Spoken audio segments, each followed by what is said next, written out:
Today's Captain's Blog is made possible by a grant from a dude with the coolest name I've ever gotten to read, Jeroen van Leverloo. Thank you, sir, for helping out. Thank you to everybody else who gets involved in the Patreon and helps make all of this possible. If you're interested in being a part of that, the link's below in the description. Thank you.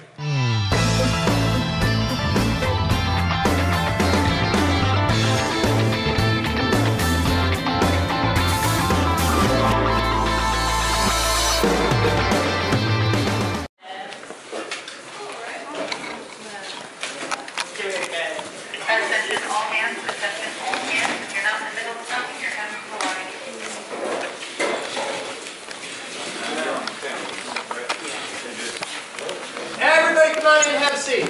Don't worry, I'll get it all out here.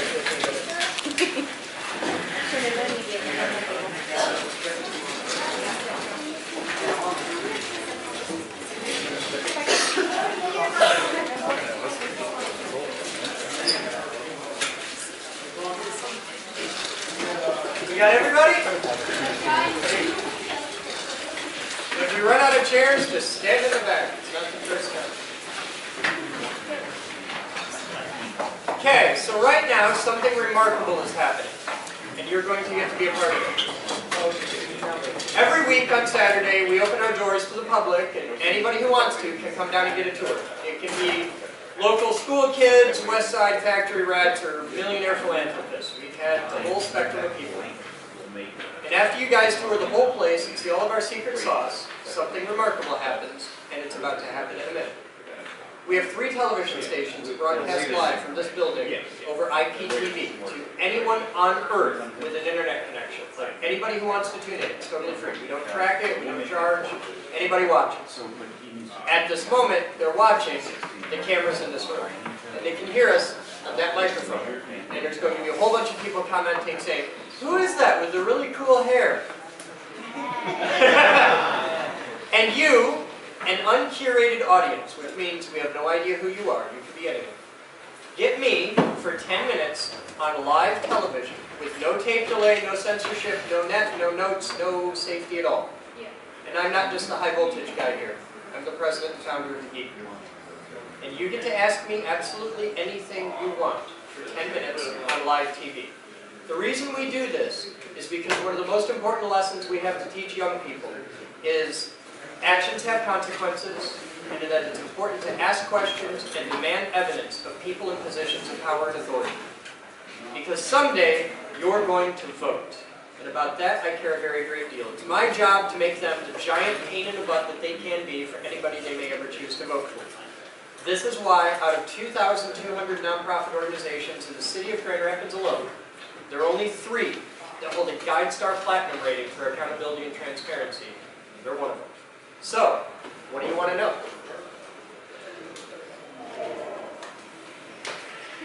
This is where my job is to answer all your questions to see what we can do to help you. Go. If you were 13, which tool would you invest your time and energy in? CAD. Absolutely. Start with CAD. Because all the stuff you learn in computer-aided design, which is what CAD is the fundamental skills you're going to need to be able to do everything from 3D printing to CNC machining to computerized embroidery. They all speak the same language and follow the same rules. So that is the Swiss Army knife of skills. And what we specialize in here is, if you want to build 1 million of something, that's easy. It's the first 5 that are really hard. That's concept to creation, going from something in your head to something in your hands, or as we call it, art to part. And it all starts with, how can you communicate what you have in your head into something I can see, I can read, I can understand? Because then I can tell you how to build it. So CAD, start with CAD. We have a lot of full licenses. It's called a God class license. We have a license for AutoCAD for every single product they make. And we have a full license. So you can, when you sit down at that computer, you have $250,000 worth of software at your fingertips. And you can design anything from a skateboard to an arena. Like, there's no limits. Next. Go. What's your favorite machine? My favorite machine? That big thing that makes the lightning. How do you use that? Were you scared? I was terrified. it isn't so much the first time I used that, it's the first time I turned it on. I built it, and it took me a year to make it. And working in high voltage is a lot like working at NASA. At the end of the day, either everything works, mission accomplished, or everybody dies and there's lots of fire. I've had both. High voltage is a lot like storm chasing. It's huge amounts of tedious, boring study and research, followed by moments of absolute terror. That's the life of a high voltage guy. And yeah, I've set the room on fire. Don't do that, it's bad. But the reason we do that here is because there's a lot of people that want to learn about electricity and high voltage and Tesla coils and stuff like that. And while there's a whole world of people working really hard on alternative energy, like giant pinwheels and stupid things like that, there aren't a lot of places to actually go and get the practical side of that, to actually do the work. And I'd rather have her come here and learn high voltage engineering in that room and set my room on fire than set her basement on fire. Because it's just better. I don't want you to burn your house down. Come here and burn mine down. That's how this works. Next, go! What's your least favorite machine? My least favorite machine? The planer in the wood shop. Why? There's nothing wrong with it, except it's fussy. It trips the breaker about once a week because people don't understand that you can't. It's not a wood chipper. It shaves off the top. And people, you'll hear it if you hang out here at all, especially on a Saturday afternoon. You'll hear like the planer has the happy sound, which is loud enough to like make your teeth rattle. But you'll hear it go like as people like politely, intelligently feed lumber through it. And then there's always one guy that shows up and you're like, and I'm just sitting up here going, you're going to trip the breaker. And people trip the breaker on it so often that we wear the breakers out on it and have to replace them about every 6 months. So yeah, I hate the planer.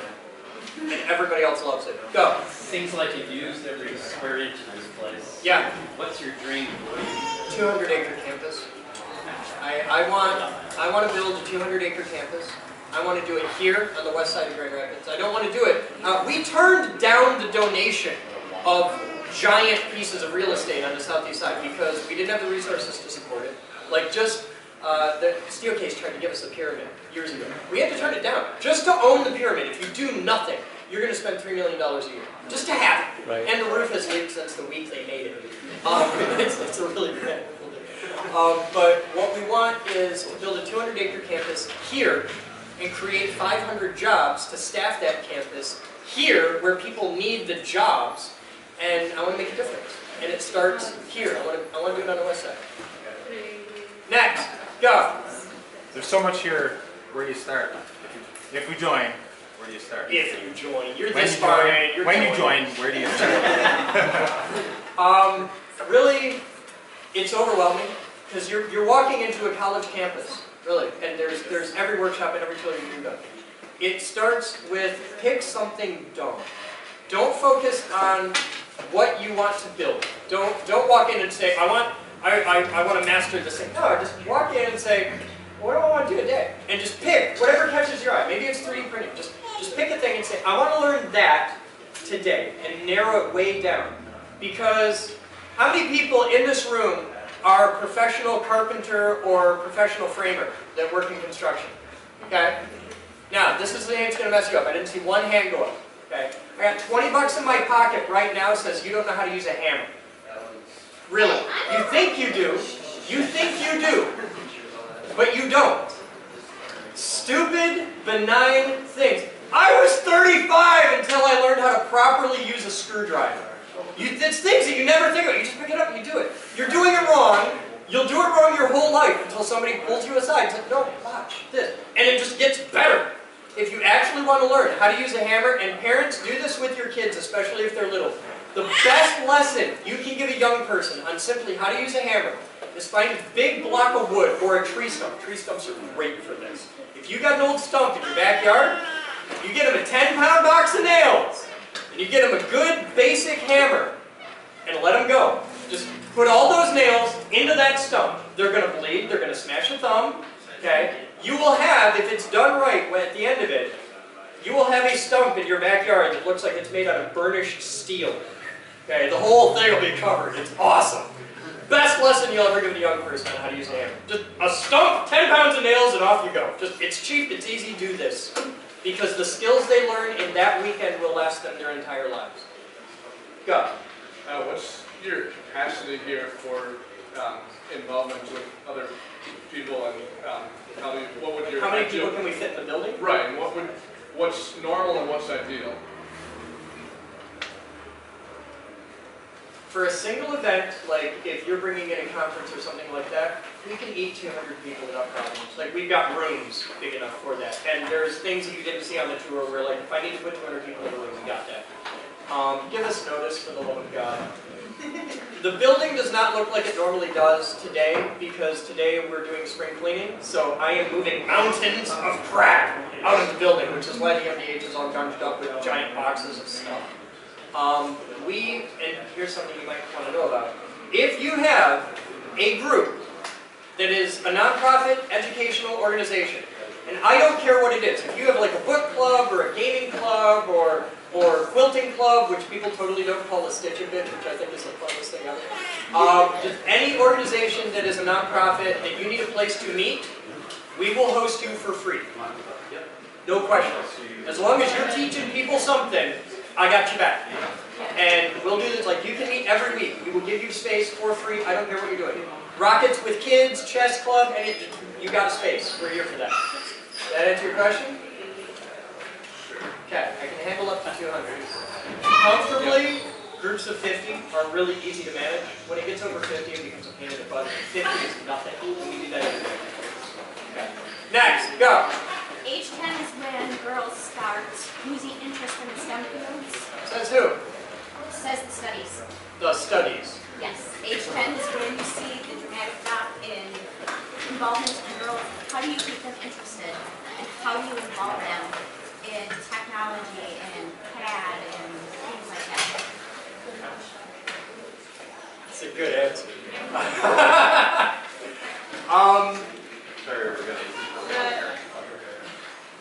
You have to instill curiosity. And that's hard because you're battling the screen. But it boils down to one simple thing. Every day, all of us start out our day by checking our email, checking our phone, watching a screen while eating breakfast. Okay? You get a choice, and this building gives you that choice. It's what we exist for. You can, tomorrow, wake up and watch people doing really cool stuff on the internet, building giant robots and lasers and stuff. Or you could be the person on the internet. Your call, because there's 200 cameras here and they're all feeding the internet. You can be that person. The entire world runs. Everything you do, everything you know, your entire world runs on science and technology and engineering. Nobody knows anything about science, technology, and engineering. The doors there are open to anyone with a sincere, passionate desire to learn. Which sounds really nice. Anyone with a sincere, passionate desire to learn. I just eliminated 90% of the world. 90% of the world wants to sit home and watch Honey Boo Boo. These are not my people. You get them curious. I'll inspire them. I can do that. You get them in the door. We have 43,000 square feet. That's half a city block.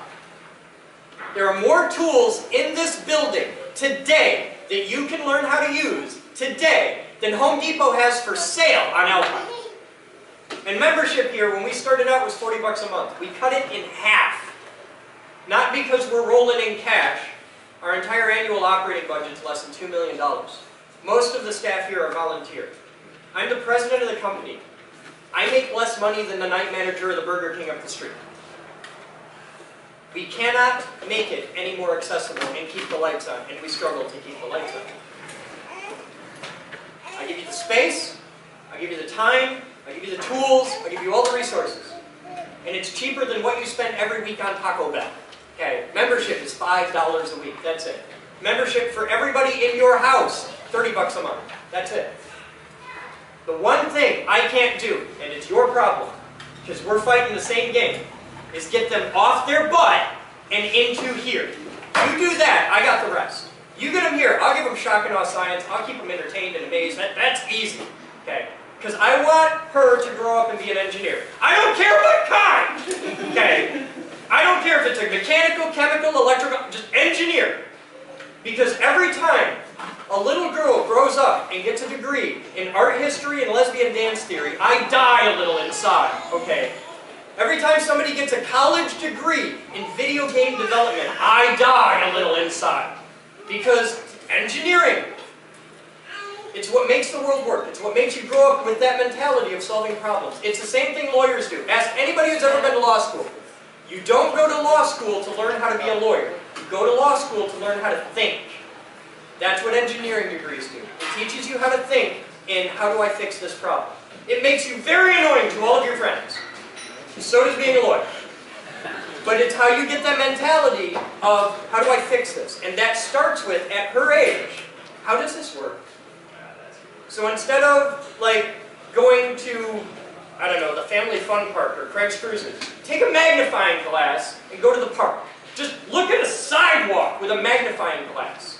Get a microscope. Buy a cheap, crappy USB microscope on eBay. I will give you a computer to hook it to. And take 1 cup of pond water. It's an afternoon. Oh, it's the worst. You'll also never go swimming in that pond again.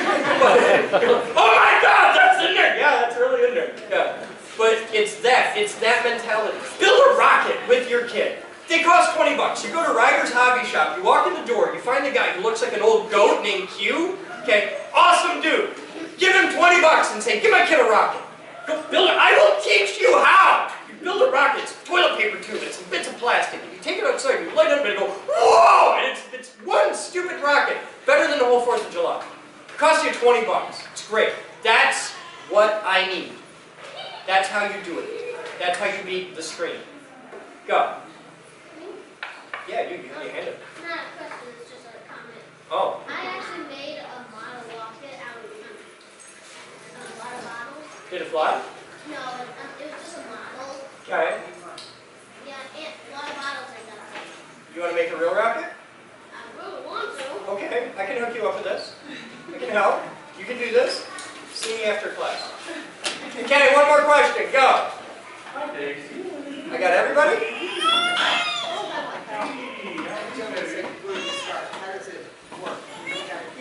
It's really easy.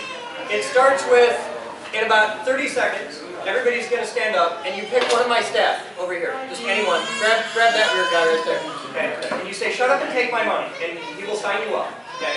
For whole family, 30 bucks. Stupid cheap. And then you walk in the door. Point.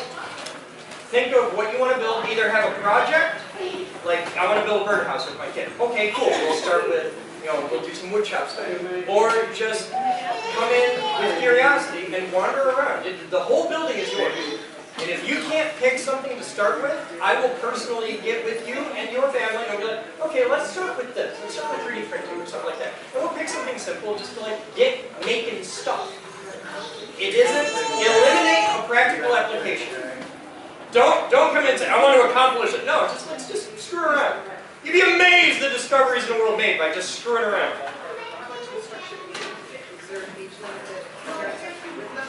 If they're under 16, you have to be with your kid. Because under 16, my insurance company freaks out. And we have 5 different insurance companies. But you don't come in here thinking, I want to invent the next cell phone. Don't do that. Just come in here, I want to screw around. I want to tinker. If you're lucky, the ultimate thing you will accomplish is you will grow up and be the next Harvey Kennedy. How many people know who Harvey Kennedy is? See, nobody's ever heard of this guy. Harvey Kennedy invented something that all of you use every day. You're using it right now. Harvey Kennedy, who nobody knows who he is the guy who invented the aglet. It's the little plastic thing on the end of your shoelace. That's Harvey Kennedy. Okay? Sounds dumb, doesn't it? This is not a brilliant genius moment, right? But I want to be the guy who gets 1/10 of a penny for every one of these Nike sells. I'd be happy to be. Harvey Kennedy had a boat. Okay. For this. He didn't invent the cell phone. He wasn't a rocket surgeon. He figured this out. I want to be that guy. Any questions? Cool. This is what you do. You get up, and you punch that weirdo in the hat. Thank you, everyone, for coming and seeing the insanity that is the Geek Group. They're all yours. Today's Captain's Blog is made possible by a grant from a dude with the coolest name I've ever gotten to read, Jeroen van Leverloo. Thank you, sir, for helping out. Thank you to everybody else who gets involved in the Patreon and helps make all of this possible. If you're interested in being a part of that, the link's below in the description. Thank you.